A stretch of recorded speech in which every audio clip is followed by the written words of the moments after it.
On today's show, why let a little snow stop you from tracking down those pheasants, especially if you're hunting in Minnesota's pheasant capital. Next, we'll switch states and birds and explore California's Sacramento Valley. Its skies and ducks do not disappoint.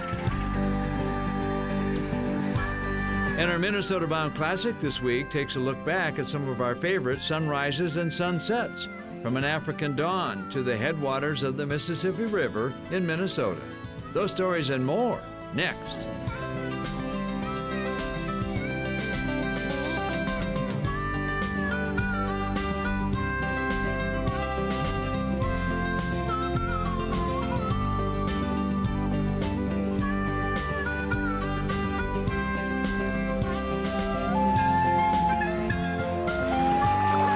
Minnesota Bound.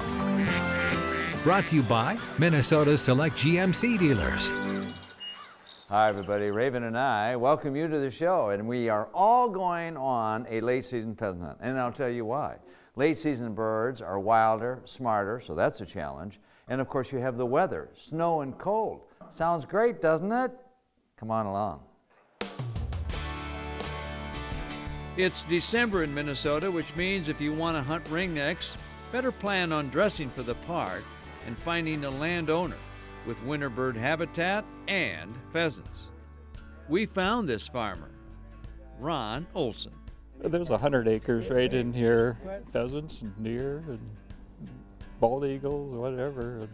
Well, I think we should fan out back here by this brush line, and then we'll push into the wind up into the cattails.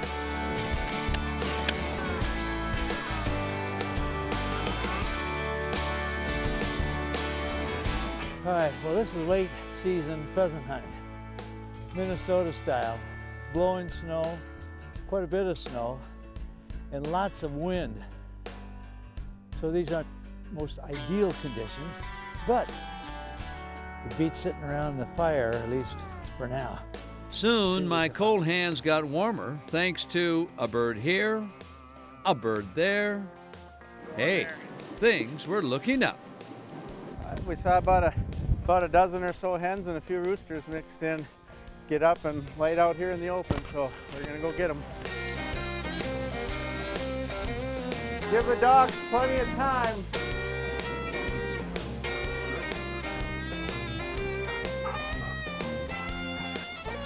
Finally, a shot. That second one here. No bird, doesn't matter. Charge the cattails, boys.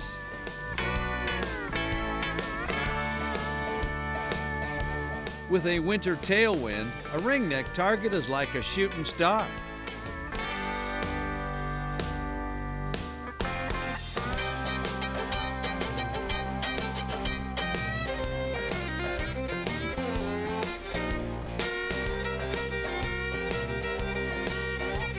At last, hunting partner Dan Madsen gets the flush and makes the shot. Tell me you got that. My best shot of the year. Got it.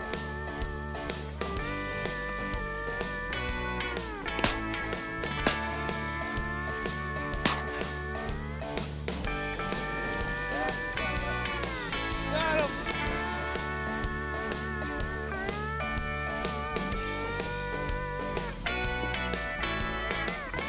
That's a big one. That was a pretty good boil. Could have been 30, 40 of them over a few minutes. Had really good dogs. It was nice just to sit back and let them come in. I got two. I got a pretty big rooster, and then I got this fella here. He's probably a year old.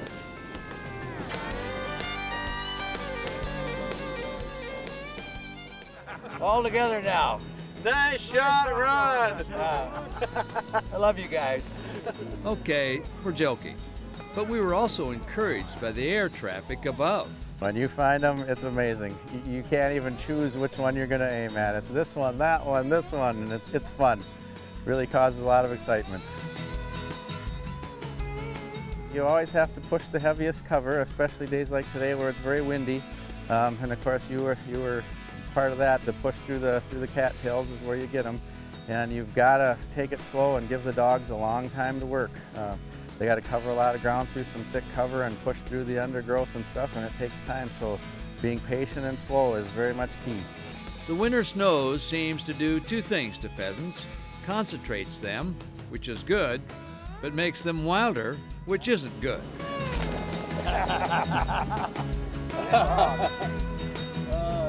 We saw pheasants in a picked cornfield heading for shelter.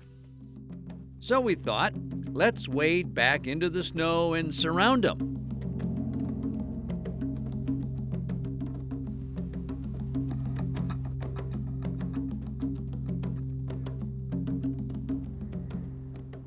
Yeah, surround them. Yeah, sure.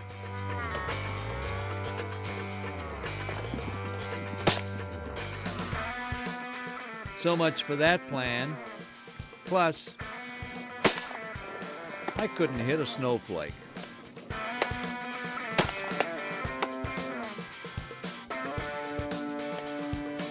So that's late season hunting. Final score, many birds in the air, 2 fall to the ground. And finally, a hunter and his dog surrender to Old Man Winter.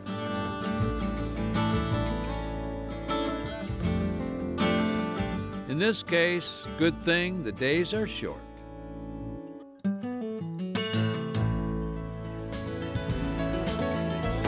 California might be known for its wine country, but how about its duck country? We head to California to find out. Minnesota Bound, brought to you by Minnesota's select GMC dealers. Connecticut, Rapala Ice Force, LL Bean, and by Grand Rapids Tourism.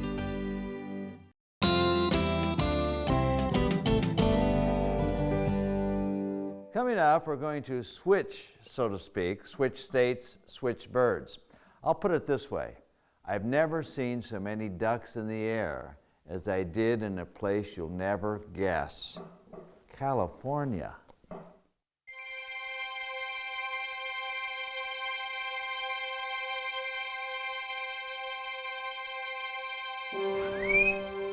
My gosh, the sky is full of ducks.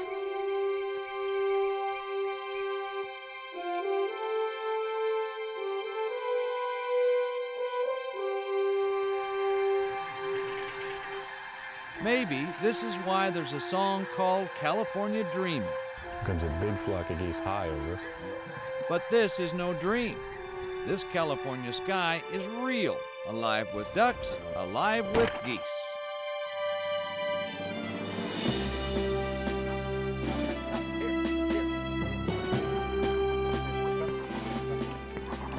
Beauty. Oh, he's a gorgeous goose. It is mid-December in California's Sacramento Valley. Famed for growing rice and flat as a flooded pool table, the Sacramento Valley historically was an important wintering destination for waterfowl in the Pacific Flyway. But in America's most populated state, with its farming pressures and people pressures, the valley as a waterfowl mecca faces an uncertain future. But today there's a new California dream for waterfowlers, turning back the clock to restore the valley for ducks and geese. And leading that goal is Ducks Unlimited. DU's Fritz Reed explains. California is key to the Pacific Flyway, where we have 60% of the wintering birds in the entire flyway spending large portion of the fall, spring migration and winter right here. And as much as 20% of the entire continent's ducks spend their winter here in California. Roughly 5 to 8 million ducks gather here in the Sacramento Valley, including tens of thousands of snow geese. The critical question is, for how long? We see that we're going to add 40 million people in California in the next 40 years.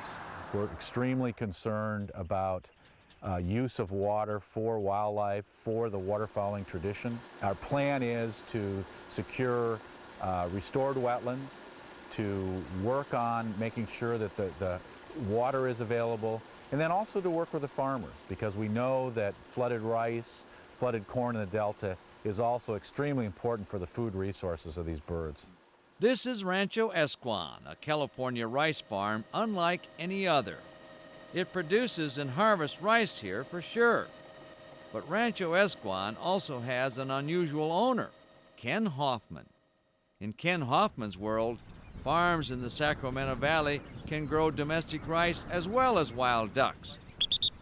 DU's Ron Stromstad has been an eyewitness. Ken's an absolutely amazing guy. He told me at one point that he actually went out specifically to get rich so that he could afford the kind of hunting and fishing he wanted to do. In addition to being the single largest donor to Ducks Unlimited, Hoffman has turned his ranch into a duck paradise. It's a 7,000-acre rice ranch, and he converted about 1,000 acres of it back to natural wetlands. By Christmas time each year, this ranch can hold upwards of 750,000, maybe 800,000 birds. In the spring, this part of the farm becomes a busy place. Larry Merlo, farm wildlife manager, explains. This is the incubation room, right here. And it's all thermostatically controlled. When we have eggs in here. The wild duck eggs are salvaged by neighboring farmers when the nests get in the way of their farming operations. Statewide, we're going to build some more of these facilities, and we're going to work with other farmers, and we want to try to be over 100,000, recover over 100,000 eggs, because there's that many being destroyed by agriculture. It's agriculture, it's progress.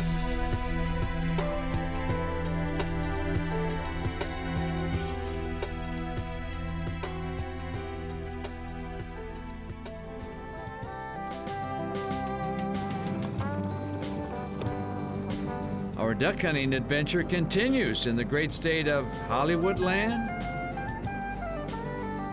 Closed captioning is brought to you by Starkey Hearing Technologies.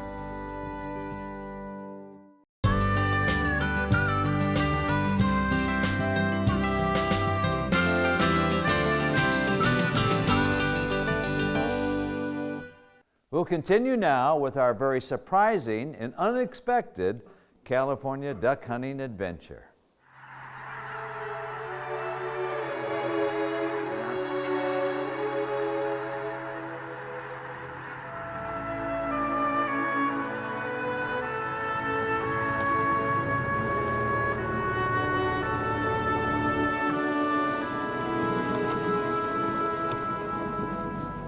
Another dawn comes to California's Sacramento Valley, and the sky overhead is busier than a Los Angeles freeway.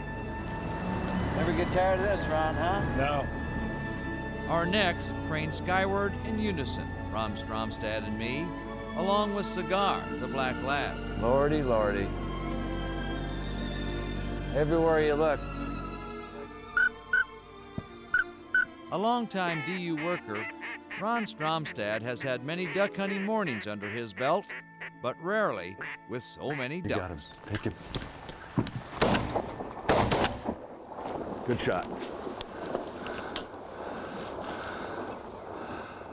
Good shot. Scar, here. Successful duck hunting here is all about having some wind. Yeah, it's about that way everywhere. Yeah. More wind might have livened the decoys, but in the company of so many real ducks, it didn't matter. Oh, beautiful. While Cigar fetched another bird, the California sky was also filled with a sense of hope. Hope for waterfowlers of the future. There used to be 4 to 5 million acres of wetlands here in the valley. Due to our agriculture first and now urban expansion, a lot of that's been converted to other uses. We were down to less than 200,000 acres in the valley at one point, and now we're back up close to 300,000. So we've actually had a net gain, but we're crowding an awful lot of birds into relatively small areas. While I hunkered and guarded the quiet decoys, I couldn't help but wonder if the next generation would see duck hunting even close to what I had experienced in recent days. There you go. Good shot. Indeed, the sky over California's Sacramento Valley was full of fond memories. A lone sprig right here. And then came the first drake pintail of my life. All right.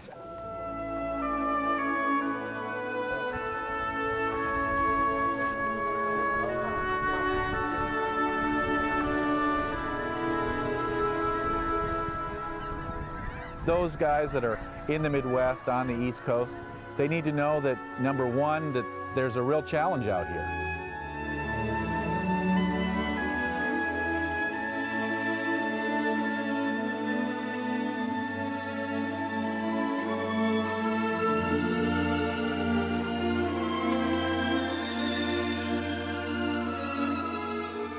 For waterfowl in the Pacific Flyway, it's California or bust.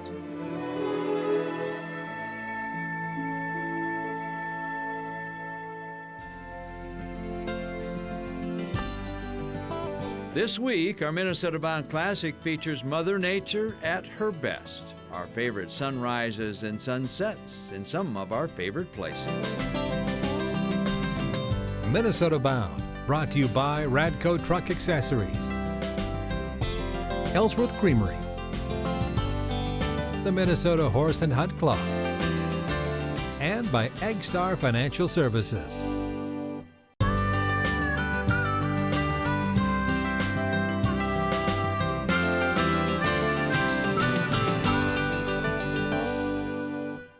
Time now for our Minnesota Bound Classic. You know, the sun rises and sets every day, but we don't always appreciate it until we pause and take a look. A rising sun. It may be nature's version of the greatest show on earth. For sure, everybody in the whole world gets one every day. A sunrise brings us daylight, sometimes warmth, but almost always, a sunrise makes us think. I happen to think that a guy's sexuality is actually determined by how many sunrises he lives.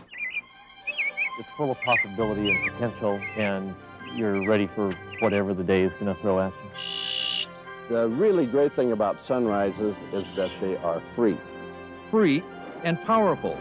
Horace Mann once said, "A sunrise is like a last bracelet of time, set with minutes made of diamonds. When it is gone, no reward is offered, because it is gone forever."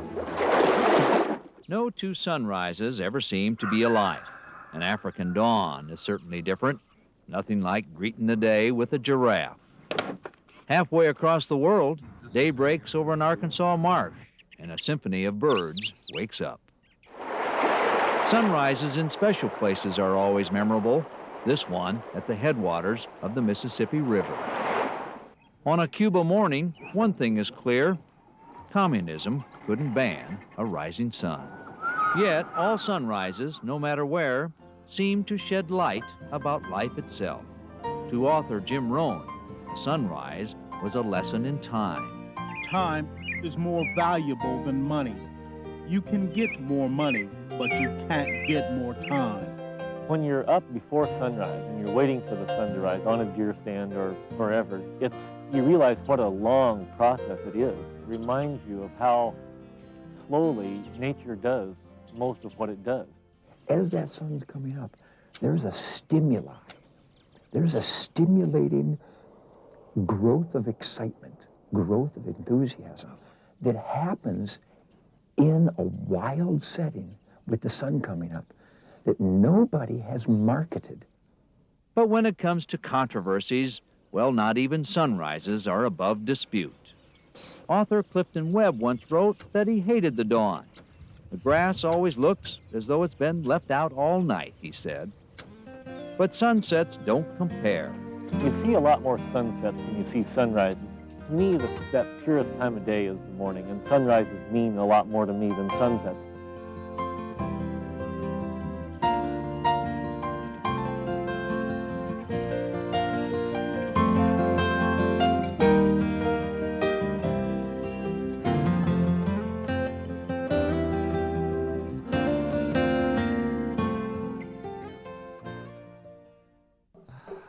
I don't know about you, I've always enjoyed sunsets. The only problem with sunrises is you got to get up to see it. Well, that about does it for us. Remember, introduce a kid to the great outdoors, let them see a sunrise or sunset. I'm Ron Sherrill, and of course, always the star of the show, who seems very antsy today, is Raven. Transportation provided by Premier Transportation. Call 1-800-899-7433.